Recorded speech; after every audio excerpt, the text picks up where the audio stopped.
क्यों लगेगी बाबा साहब की प्रतिमा? ये प्राइवेट प्रॉपर्टियां हैं क्या? मूर्ति वहीं लगेगी जहां पे सुरेश कैत साहब ने आदेश किए थे।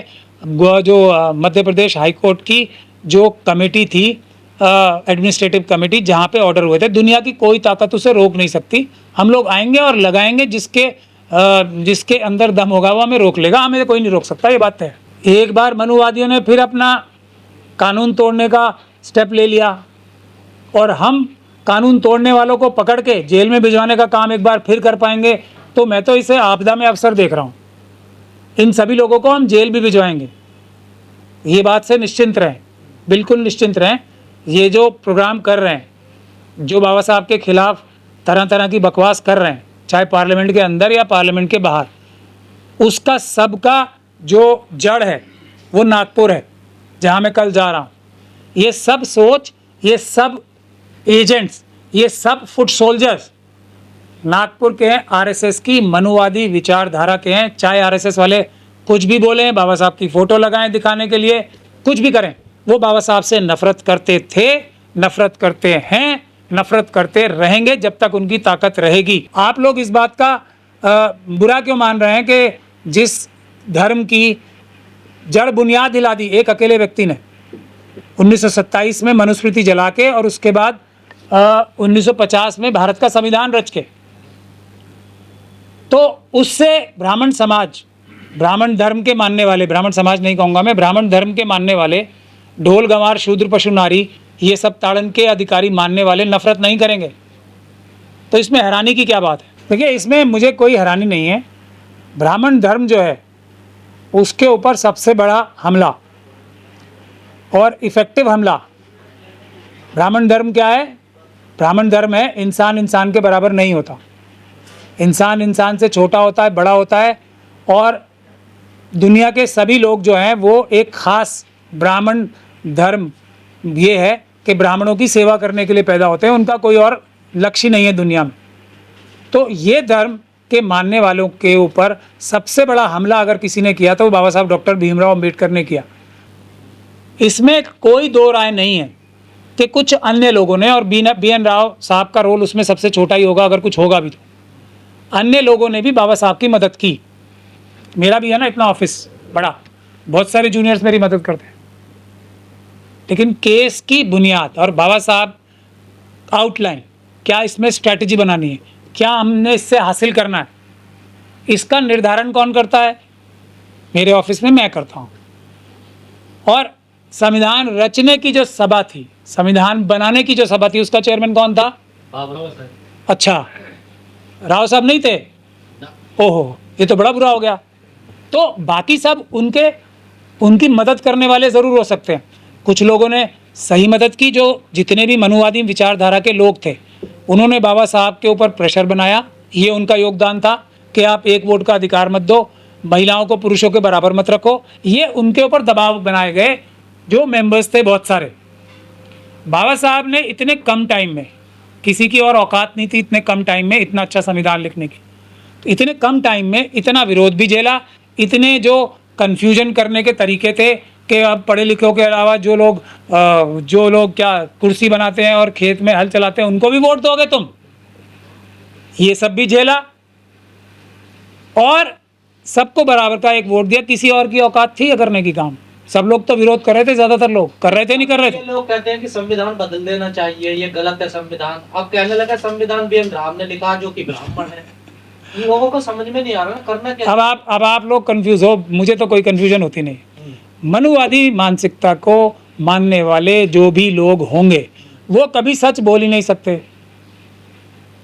उनका बोलना वो होता है जो वक्त के आधार पे, और इतनी उनकी अकल होती है, जैसा आपने ही पकड़ लिया उनकी इतनी बड़ी कमी। कभी कह रहे हैं संविधान बदलना है और कभी कह रहे हैं संविधान अच्छा है, बाबा साहब ने नहीं लिखा, ब्राह्मण ने लिखा। चलो जो भी जिसने भी लिखा है, तो अच्छा है या बुरा है दोनों में से ये तय नहीं करना। लेकिन ये सब झूठ की बुनियाद पर है ना। उनके ज़बान पे जो पहला झूठ आ जाएगा कि जैसे इस वक्त मेरे चेहरे पे रोशनी नहीं पड़ रही, तो वो बोलेंगे रोशनी नहीं अंधेरा पड़ रहा है, ऐसे झूठ बोलते हैं। इनके पास कोई बुद्धि थोड़ी होती है, इनके पास छल कपट होता है, झूठ बोलने की शक्ति होती है और आंखों में घुस के झूठ बोलने की शक्ति होती है, और कुछ नहीं है इनके पास। कोई भी इनोवेटिव चीज़ नहीं कर सकते। हाँ, ये रट्टा ज़रूर मार सकते हैं। शशि थरूर जी है ना, ये मनुवादी मानसिकता के हैं, रट्टा कितना अच्छा मारेंगे, लेकिन उनकी बात जिससे वो बात कर रहे हैं वही नहीं समझ पाएगा उनकी बात, क्योंकि क्लैरिटी ऑफ थॉट नहीं है। तो बताने वाला व्यक्ति बाबा साहब ने इतनी सिंपल लैंग्वेज में इतना अच्छा संविधान लिख दिया, ये बात उनके गलत से उतर सकती है क्या कभी? पूरी दुनिया में बाबा साहब की प्रतिमाएं लग रही हैं, आप चाहते हो कि वो बात इसको हजम कर लें, ऐसा नहीं होगा।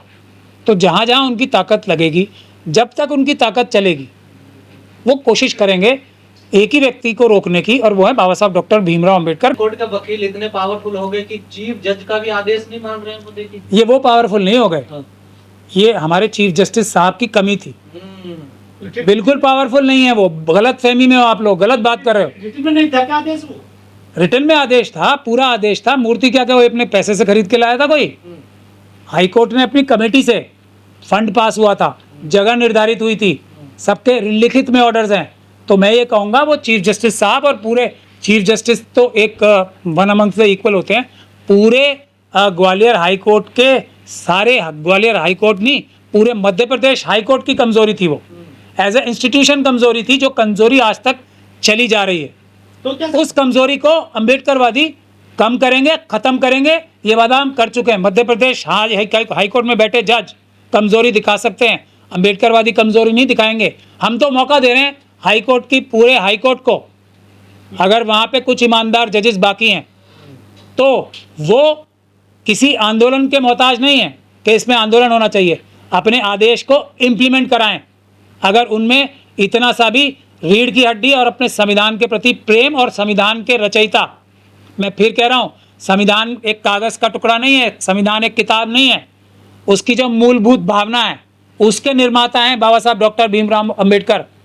उस निर्माता को इज्जत देने के अंदर अगर किसी के अंदर रीढ़ की हड्डी है तो कोई आंदोलन से पहले मूर्ति वहाँ लग जानी चाहिए।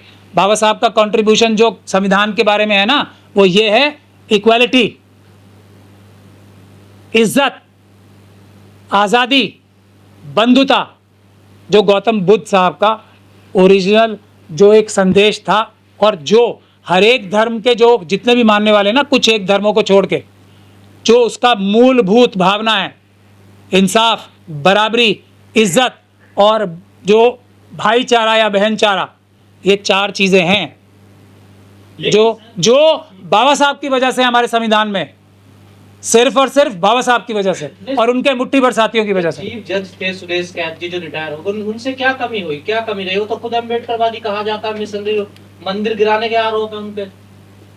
नहीं तो वो अब आरोप तो कुछ भी लग सकते हैं ना, आरोप तो क्या कमी हुई उनसे अगर उन्होंने आदेश भी पारित किया, मूर्ति फिर भी नहीं लगा? नहीं, कमी तो यही हुई वो अपने आदेश का इम्प्लीमेंट नहीं करा पाए। एक संवैधानिक पद पे बैठे, उन्होंने तो ये भी कहा था कि मुझे बाबा साहब की वजह से मैं चीफ ये बन पाया हूँ, बोला था, कहा था रिटायरमेंट के टाइम में भी। हमारे छोड़ दीजिए, अब मुझसे फिर आप मेरा दिल दुखा के कोई और बात कहलवाएंगे। चीफ जस्टिस ऑफ इंडिया कौन है? डीआर गवई। गवई साहब के अंडर नहीं आता मध्य प्रदेश हाई कोर्ट का? तो आप कैद साहब को क्या बोल रहे हैं? क्या उनको इसका संज्ञान नहीं लेना चाहिए? उन्होंने जय भीम क्यों बोला था? जय भीम सिर्फ जबान से बोलने के लिए है? जय भीम नहीं, बाबा साहब को मानना एक बात है, बाबा साहब की मानना एक बात है। तो बाबा साहब की भी माने ना। एक मैं कह रहा हूँ, सब चीज़ें भूल जाइए। हम लोग अम्बेडकरवादी हैं, वो मनुवादी हैं, सब भूल जाते। क्या करेगा इसमें? हम तो मैं आपको हाई कोर्ट का मामला ना, वो जो मैं हाई कोर्ट का- मैं सुप्रीम कोर्ट हाई कोर्ट से बड़ा होता है ऐसा मुझे पता है, शायद गलत पता भी हो सकता है। और जो कोलिजियम सिस्टम है वो मध्य प्रदेश हाई कोर्ट के जजेस नियुक्त करने की ताकत जो है सुप्रीम कोर्ट के कोलिजियम के पास होती है, और कोलिजियम के जो हेड हैं वो हमारे मुख्य न्यायाधीश साहब हैं। नहीं, प्रशासनिक मामला ना, यहाँ तो एडमिनिस्ट्रेटिव। बिल्कुल बिल्कुल प्रशासनिक सुपीरियरिटी हासिल है सुप्रीम कोर्ट को। हाँ, वो तो मध्य प्रदेश हाई कोर्ट की कमेटी। मैं देखिए, मैं रास्ता बता रहा हूँ, मैं और ये रास्ता को मैं बता रहा हूँ, ये तो मैं मजबूरी में बता रहा हूँ। कोई भी व्यक्ति कोई इतनी सी भी कानून की समझ रखेगा तो वो यही रास्ता बताएगा। एक चीज़ होती है स्वतः संज्ञान, आपने सुनी है? किसी ने सुना है कभी? किसी ने कुछ? कई सारे सुओ मोटो हो जाते हैं ना, हो जाते हैं ना कई कई जगहों पे।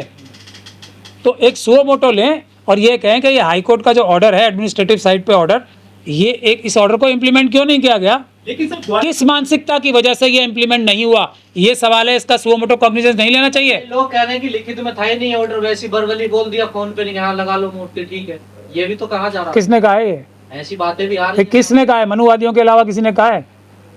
फिर ऑर्डर सामने आया क्यों नहीं, जैसे आपने कहा इम्प्लीमेंट नहीं हो। वो कैद साहब से पूछो क्यों नहीं दे रहे वो ऑर्डर, या आप आरटीआई लगाओ, आपको ऑर्डर मिल जाएगा।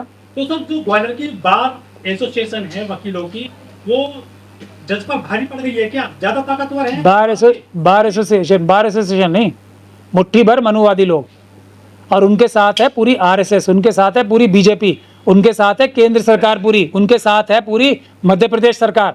आप बताओ, आप कंपैरिजन करो। हम लोग संघर्ष कर रहे हैं, लेकिन सब संघर्षों से बड़ा संघर्ष जो है वो मैंने आपको अभी बताया है, ये मतपत्र वापस लाना है।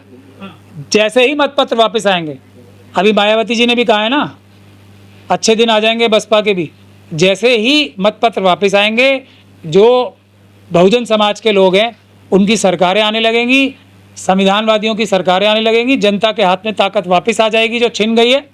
उसके बाद ये सारे काम हमारे आसान हो जाएंगे, बोध गया का भी काम आसान हो जाएगा, और जो ये थोड़े थोड़े हिकअप्स बोलते हैं ना, जो आ रहे हैं बाबा साहब की मूर्ति के लिए भी आ रहे हैं अब, तो वो भी दूर हो जाएंगे। तो उसके लिए सबसे बड़ी बात फिर वही है, और उसका भी जो संघर्ष की जगह है वो बिहार ही होने वाली है। और मैं ये वादा कर ही चुका हूँ कि ग्वालियर में तो लगेगा ही, कितनी कोशिश कर लें, ये एक अम्बेडकरवादी का वादा है, ईमान वाले अम्बेडकरवादी का वादा है, उसी जगह लगेगी। दुनिया की कोई ताकत नहीं रोक सकती। कर लें थोड़े दिन, अपने मन की कर लें, फिर आएंगे हम लोग।